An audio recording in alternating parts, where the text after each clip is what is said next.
how long before the US becomes more involved in the war in the Middle East? So I think that, the country and really the world is on pins and needles trying to see what's going to happen in the Middle East next. So I think after the assassination of the top Hamas leader in Lebanon, people were really anxious to hear what the reaction was going to be from Lebanese Hezbollah. Lebanese Hezbollah, again, is a Iranian-backed militia group that operates in Lebanon primarily. There are about 50,000 men in that militia, but they have been highly trained. They've been operating since 1982 when they were formed, and they have like an elite kind of special operations unit.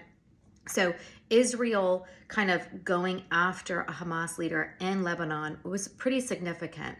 And I think that we were all like, okay, what is Hassan Nasrallah, the head of Hezbollah in Lebanon, going to say after, Israel kind of is suspected, I don't think they've come out and said that they have done it yet, of assassinating a senior leader of Hamas within those borders. So he actually said something last week that really surprised me. Hassan Nasrallah came out and said, listen, we're not opposed to kind of revisiting the demarcation border issue between Israel and Lebanon. We are open to talking about that, but the war in Gaza between Hamas and Israel has to stop. There has to be some kind of ceasefire for us to enter into those negotiations. So I think it's a good opportunity for us to kind of like rethink and reset, or the Israelis especially, let's not escalate things. I think if they were going to be fighting, a two-front war,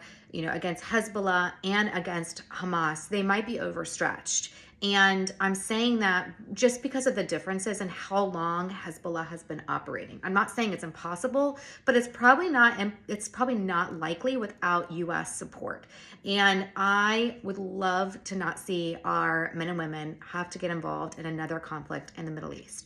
That being said, it's better to fight them there than fight them here. But I don't think Hezbollah or Hamas has any kind of, and I'm just speaking as like a former CIA officer, but I'm not coming from CIA anymore, so I don't have access to that information anymore. But I don't think that they have the capabilities to launch international attacks like on Americans.